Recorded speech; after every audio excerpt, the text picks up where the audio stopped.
What is up, everybody, and welcome back to All About AI Tech.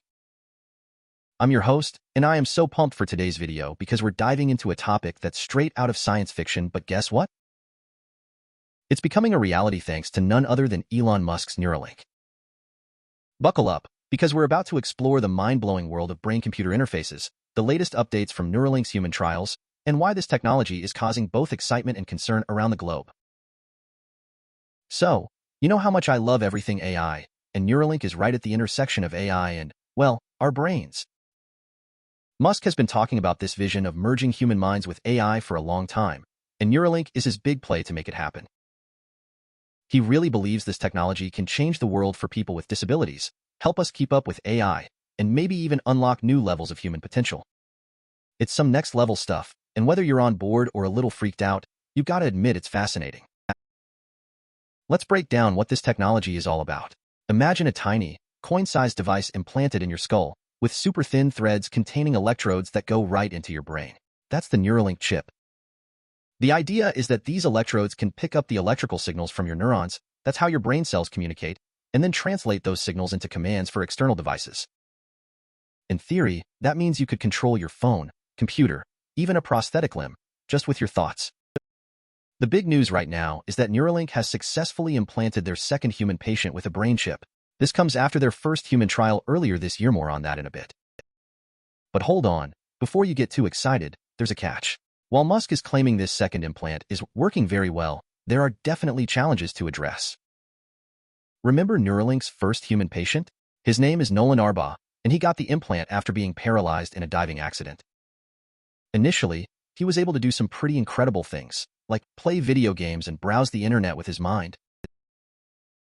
But in a recent interview, he admitted that the implant isn't working as well anymore.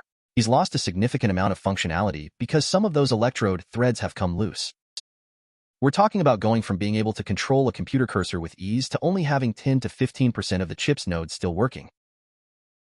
That's a huge drop, and it really raises questions about the long-term viability of this technology. Arbaugh is still hopeful, but this situation has got to have Neuralink engineers sweating a bit. Remember, this is still very experimental technology. And that brings us to the big elephant in the room: the ethical concerns surrounding Neuralink and brain-computer interfaces in general.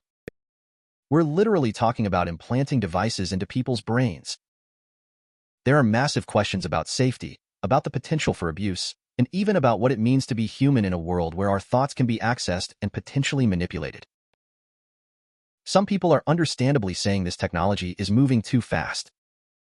It's easy to get caught up in the hype or the fear, but it's important to remember that we're still in the very early stages of this technology.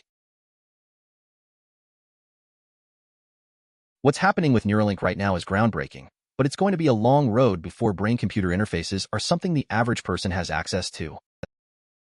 Right now, the focus needs to be on safety, on transparency, and on having open and honest conversations about both the potential benefits and the risks.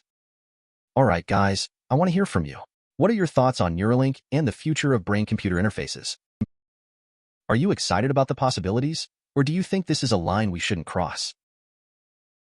Drop your thoughts in the comments below, and let's have a real discussion about this game-changing technology. And hey, while you're there, make sure you hit that subscribe button and ring the bell so you don't miss any future videos from All About AI Tech. I'm working hard to bring you the most interesting and informative content, and I really appreciate your support. That's a wrap on this episode. Huge thanks for joining me on this wild ride through the world of Neuralink and brain-computer interfaces. Remember to subscribe if you haven't already, and be sure to check out my other videos on all the coolest AI tech happening right now. Stay curious, stay informed, and until next time, peace out.